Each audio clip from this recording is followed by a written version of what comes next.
Coming up on Oakdale Update, we'll continue our series on our police department. We'll learn about the structure of the patrol and criminal investigation divisions with Captain Karen Latour.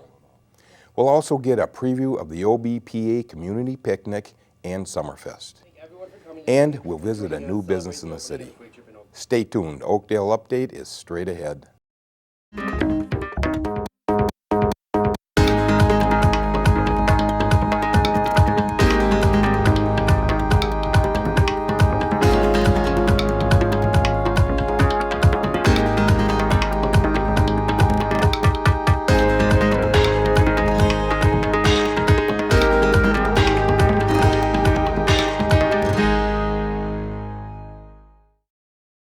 Hello, and welcome to Oakdale Update. I'm your host, Frank Orsello. This is the City of Oakdale's news and information program about your community. Last month, I interviewed Police Chief Bill Sullivan to kick off our series on the police department. To continue that series, today I'm joined by Captain Karen Latour to discuss the overall structure of the patrol and criminal investigation divisions of the department. Karen, thanks for joining us on Oakdale Update. You're welcome. Good morning. Okay, let's start out. Tell us about yourself, your history and your education, that sort of thing. I've been a member of the Oakdale Police Department for 23 years. I have 4 years of college. Coming into the police department, I started off as a patrol officer in 1991. I was a dare officer. Then shortly after that, I became an investigator. Worked investigations for about 10 years, and then got promoted to patrol sergeant. I was a patrol sergeant until April 9th of this year. 2014, I became the captain of the Oakdale Police Department. What happened to the lieutenant ranking in between sergeant and captain? I don't remember exactly what year, but they just changed just the rank. So we had 2 lieutenants, one of patrol and one of criminal investigation division, and they just changed the title. Okay. To captain. Okay. All right, let's, we're going to go through, last month I had Bill Sullivan here. And one thing I forgot to ask him, according to the chart here, is the internal affairs is up there with the chief of police. Could you tell us a little bit about that? It's just it's not even a division. So anytime we get a officer complaint that rises to the level of internal affairs, usually they'll start at the patrol sergeant level and then work their way up. And then it's off the chief's purview. But realistically, the captain would conduct the internal affairs investigation. With a couple of officers, is that correct, or what? Is it Nope. a committee, or? No, there's no committee. So we have done some that are investigated by outside firms, as far as, or we can keep it internal. Independent people, right? Yep. Is that correct? So there's or we can do it internal, depending on the allegation. Okay, all right. Okay, so let's start out with the patrol division, as you're in charge of that, and the criminal investigation division. Let's start with the patrol division. Let's start with the patrol section now. How many officers are involved here? There's 5 patrol sergeants and 17 patrol officers currently. So those 5 patrol sergeants work varied shifts, and they're the first line supervisors to the 17 patrol officers. Okay, so something happens out in the streets, and then they contact their sergeant. Is the sergeant always involved for a lot of calls, or most depending calls? on the nature of the calls and depending on the experience of the officer. So we're at a point in the department's history where we're getting a lot of new officers, so those sergeants will go out on their calls more often. If you have a 20-year veteran, most calls they're pretty independent. They might consult with a sergeant afterwards. We don't have the freedom of having sergeants are responsible for also responding to some calls for service also and handling those, just because of the nature of our department, the size. So if the patrolmen are too busy, then the sergeant will go answer a call just correct to fill a hole in the ranks. Okay, so the general patrol, what does that mean? It covers, we have the day shift officers, the afternoon shift officers, and then the evening shift officers. And then intermixed that we have a couple of power shift officers. So they handle all the calls for service, whether they come up to the PD or through Washington County Dispatch, call 911. Okay, so right now you have part-time officers. How many do you have of those? Currently we have none. When I started, there was like 3, I think, and I don't think there's been any part-time officers, I'm going to say, since 1992. Okay, and what was the point of having part-time officers, and then why don't you have them now? Just we've gotten more full-time spots, and I think the idea was when I was started that they would backfill some vacancies in the schedules if we had them. So they were people that were trained but did other things also as their main jobs, and just came in and filled in for some activities like Summerfest or some of the bigger activities that we had planned, or a vacancy in patrol. Were these people generally taken into the full-time positions? No, Really? no. Why is that? That was right when I started, so I guess I wouldn't be able to talk to that. Other than they hadn't had all the training that we had as police officers, so I'm guessing that. And like I said, most of the part-time officers we had other jobs, had other full-time jobs. They just did this as a, Okay, so I'm sure a lot of them went to other police departments too. I'm sure they were trying to work their way into the police work. Not the ones that were here. Really? Yeah. I'm surprised at that. Yeah. So like there's some agencies right now that have licensed part-time. These were not, I don't believe they were licensed. Okay, Yeah. okay, right. So they were like a police reserve kind of Correct. thing, right? More like that, yes. Okay, right. So the other thing is we have a CIRT team, and I don't know what that stands for. It's a Critical Incident Response Team, Okay? and we have that in our organizational chart. Currently, right now, our philosophy is that we just try to have well-trained police officers. We try to have everybody have that tactical experience, because our belief is that things are rapidly, evolving. Incidences, we can't wait for a SWAT team or a CERT team to come to the scene. We have to just be able to respond. So that's our goal, is just to bring everybody's training and level of experience up to that. Okay. Now, I did ask Sullivan about that, and he did mention that too. You aren't tied up with the Washington County SWAT team necessarily anymore, right? I mean, you Correct. are, but not. Correct. We don't have any members of the Oakdale Police Department that are on that team. Okay. And he was saying it's a time issue. So you want to tell us a little bit about that? They obviously, I believe that they meet once a month for training, and have some more extensive training in the summer. It just goes along with our belief is that although we know that there are some incidences that you will contact and have a SWAT team or a CERT team respond, most cases we just don't have that luxury of that time. And so, we're going to try to respond to it as quickly and efficiently as possible with the members we have. So does this mean that your officers are trained in this situations generally? I mean, just so that they all have a knowledge of it? Correct. You would get some higher level trainings with SWAT and CERT, and we know that. They practice, door breachings and gas delivery and those kinds of things more than we would as a police department.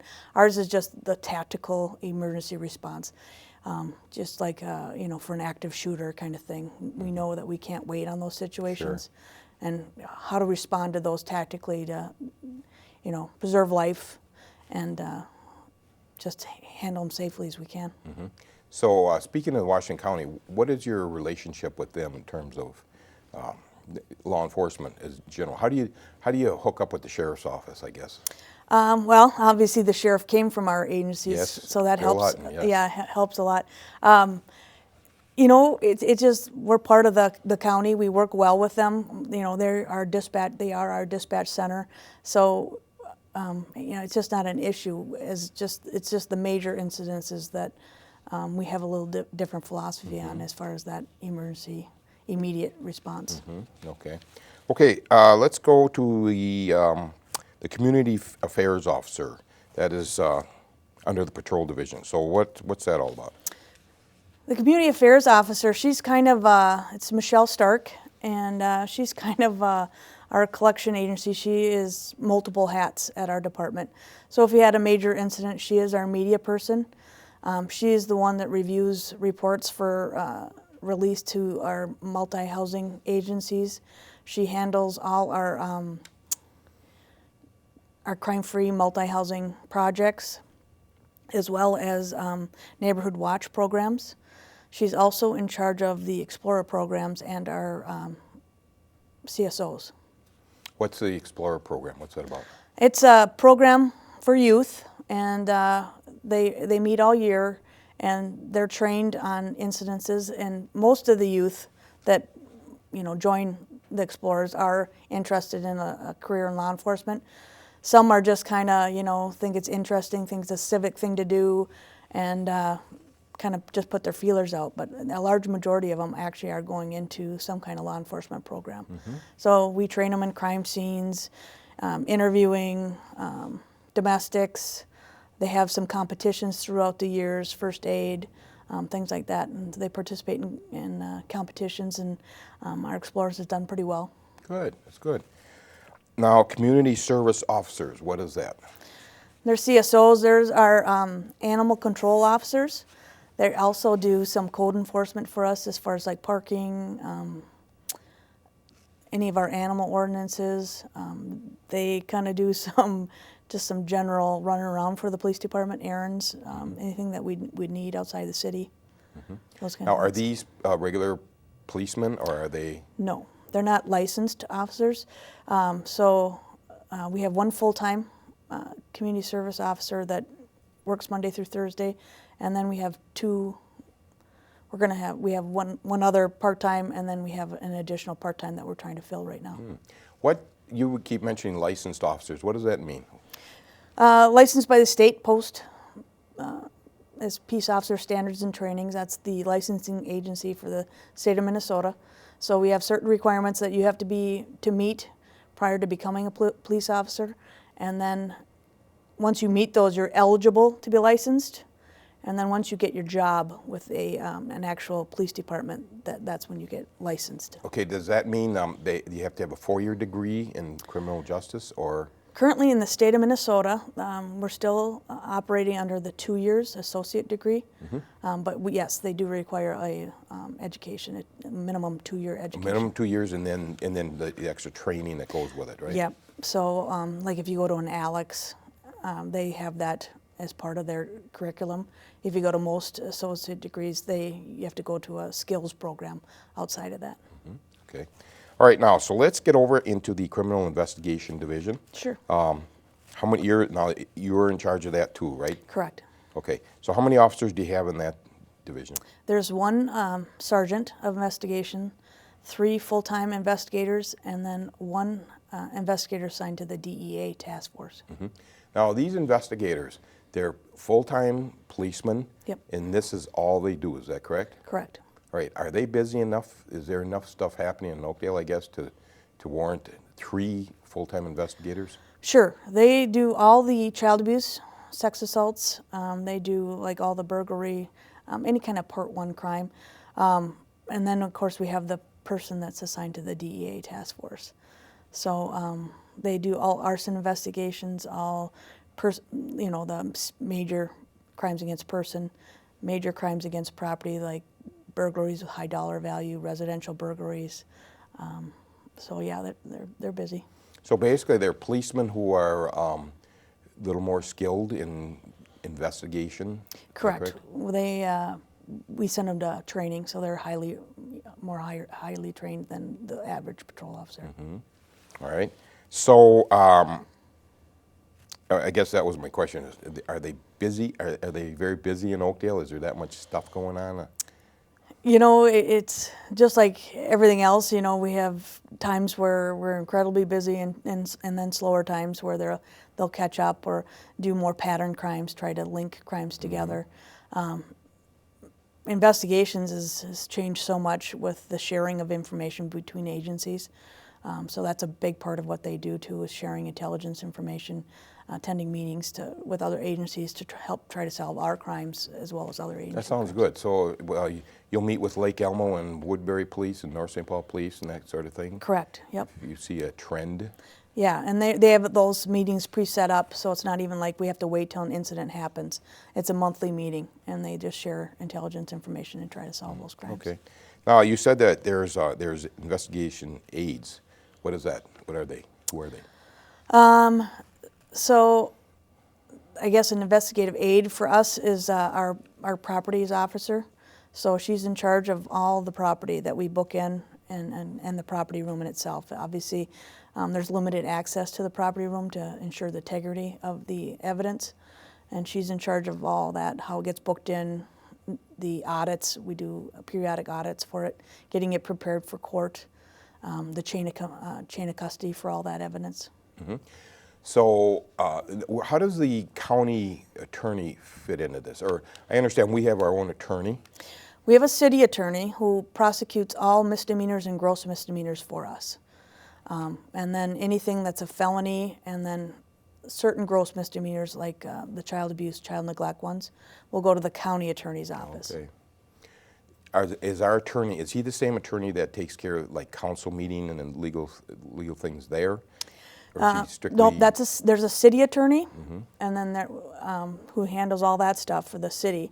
And then in the police department, there is our city attorney that just does our criminal, any ordinance violations, misdemeanor offenses from the criminal code, and some gross misdemeanors. So all our DUIs, traffic, and our ordinance violations. He's a pretty busy man, I would reckon, huh? Yeah.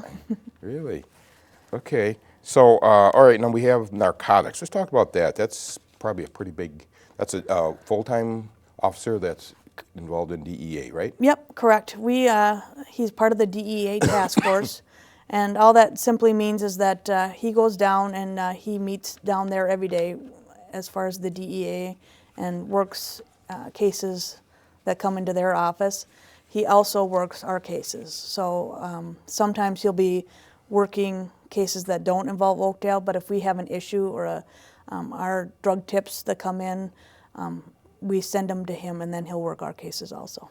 Does he work, the DEA, do they help him if there's something happening in Oakdale too? Oh yeah, So it goes that's back part and of it. forth, is that And correct? there's part of these task force, there's multiple agencies that do this, so Oakdale's not the only one. Yep, and that's the same how they work. So they use him to work federal cases and their cases that they get information on. At the same time, if we have information, they'll also work ours. So you're saying that other communities could or do have an officer with the DEA too? Correct. I couldn't name them all, but I know for sure like St. Paul does. I don't know what other agencies are part of that. How effective is that? Sounds like a pretty good idea, you know, so you can coordinate the whole thing. Is that correct? It's a great idea. As I said, it gives our officer a lot of experience that he probably wouldn't normally get just working in Washington County. Obviously, we have access. Then we get forfeiture from all those other cases too. So we do profit from that, as well as we have experts then now working our drug cases that happen in Oakdale. It's interesting. I remember seeing a Mustang or some darn thing, and I know it was confiscated, and it was turned into a police car. Thought that was fabulous. It was a confiscated car, is that right? Yeah, that was a while ago. Yeah. Yes, it was. I remember that. All right, now another. The school liaison. Now, Bill talked about that last month. You want to tell us about that? So, a school resource officer. He's housed at Tartan High School, but at that same time, he is responsible for responding to the other schools if we have a call for service other than an emergency call. So if they have a fight, a theft, he'll leave Tartan then and respond to those other calls. So he'll make a call, he'll jump in a car and go on another call? Yep, he brings a squad car up to Tartan High School every day. So he has a squad car available to him. He can do emergency transports, sometimes, like to the hospital, or he can respond to the other elementary schools then. Okay. Now, one other thing under the criminal investigation is diversion service coordinator. What is that all about? That's a new department you were telling me before. Correct. That's it's a program within our department. They started off just doing youth diversion. So kids that are first-time offenders in the youth, he reviews their charts or their cases and their records to make sure that they qualify. It has to be a first-time offender, nonviolent offense. And then he'll set them up for diversion, as far as like, theft awareness class, chemical awareness class. They do a letter of apology. They do community service hours.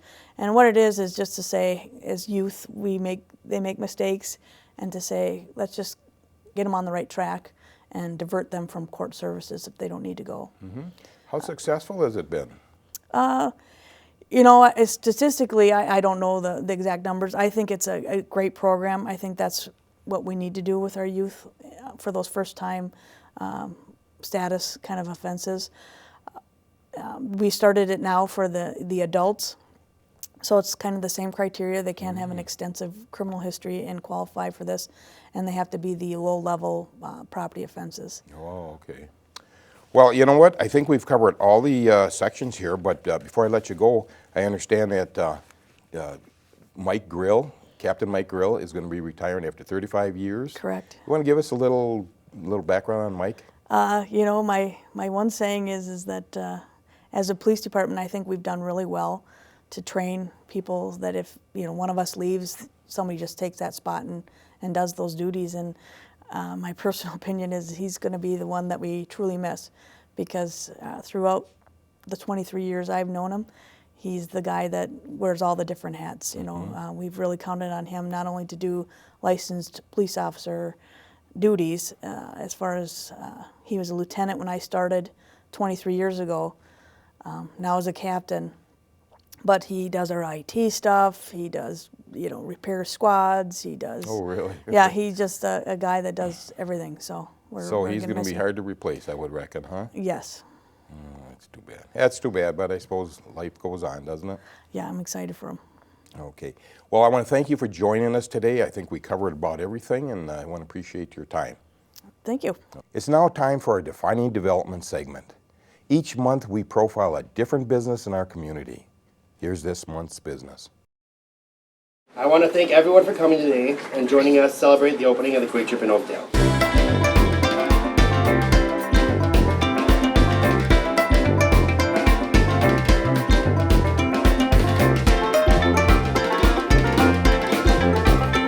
Our goal as a team is to provide everyone the best customer service and offer you a clean and friendly environment. We are committed to bringing you the freshest coffee and providing you great lunch and dinner options for your entire family. On behalf of the City of Oakdale, I would like to welcome Quick Trip to our community. And this is a site that we have wanted to see redeveloped for quite some time, and what you've done here is beyond expectations. So again, welcome. We're so glad to have you here.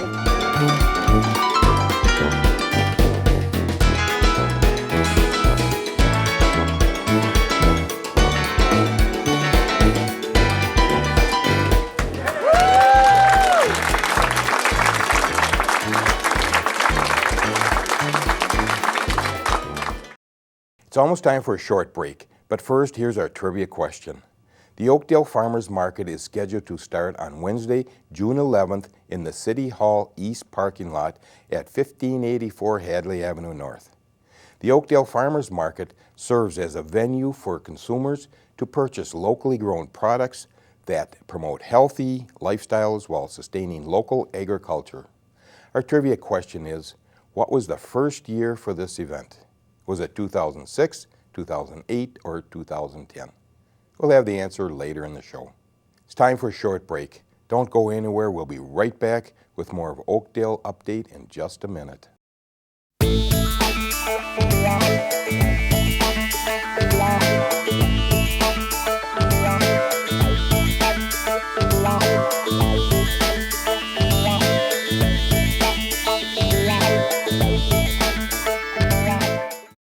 Welcome back to Oakdale Update. It's almost time again for the annual OBPA Community Picnic. Here's some highlights from past events. This takes the place of our regular June meeting. So for us, we're going to have the same 65 business people in and out of the doors here today. Instead of doing it at the sit-down regular meeting, let's do it to where we can be with people. You just come and show up, have a hot dog, and leave. You don't have to talk to anybody if you don't want to, but it's a chance for people to interact with their business, residents as well. There's two different types of people that live here, people that work here. And so trying to integrate those two and realize that both communities are vibrant in and of themselves, but together even more so. Another popular event coming up soon is Summerfest.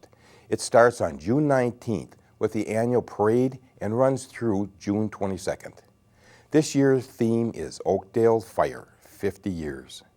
More information about Summerfest is available on the city's website. We're just about out of time, but first let's answer a trivia question.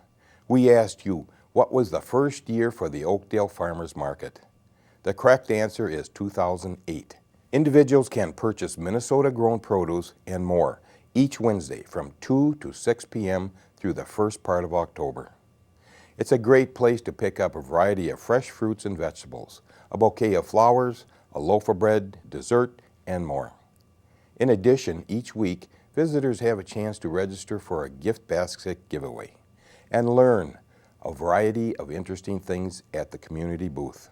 Before we go, I just want to mention that Ron Rodstedt is retiring from the city.